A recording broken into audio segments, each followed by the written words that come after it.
Endometriosis அப்படின்ற condition என் சிஸ்டருக்கு வந்திருக்கு, என் ஃப்ரெண்ட்ஸ்க்கு இருக்கு.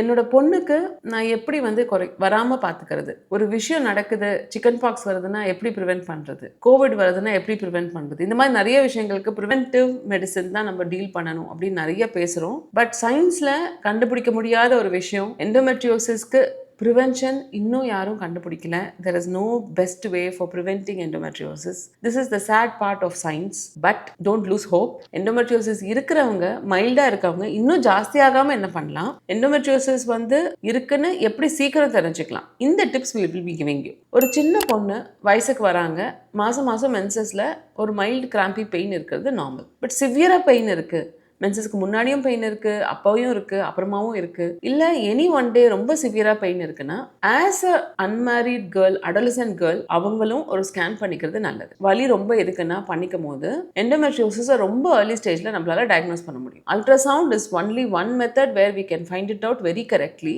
கல்யாணம் ஆனவங்க ஸ்பெக்குலம் போட்டு பார்க்கும் போது வெஜனால ஒரு சின்ன ஸ்பாட், ப்ளூயிஷ் ஸ்பாட் மாதிரி தெரியும், இதை வச்சும் கண்டுபிடிக்கலாம். ஸோ முக்கியமான டயக்னோசிஸ் அல்ட்ராசவுண்ட். ஸோ உங்களுக்கு வலியோ இல்லை மென்சஸ் ஜாஸ்தியாக போச்சு, என்ன பிரச்சனை இருந்தாலும் ஒரே ஒரு ஸ்கேன் ஒரு தடவை பண்ணிக்கிறது ரொம்ப நல்லது. 3 years ஒன்ஸ் ஒரு ஹெல்த் செக்அப் பண்ணிக்கிறது எல்லாருக்குமே நல்லது. ஸோ இதை வச்சு நம்மளால எண்டோமெட்ரியோசிஸை ஏர்லியா டயக்னோஸ் பண்ண முடியும்.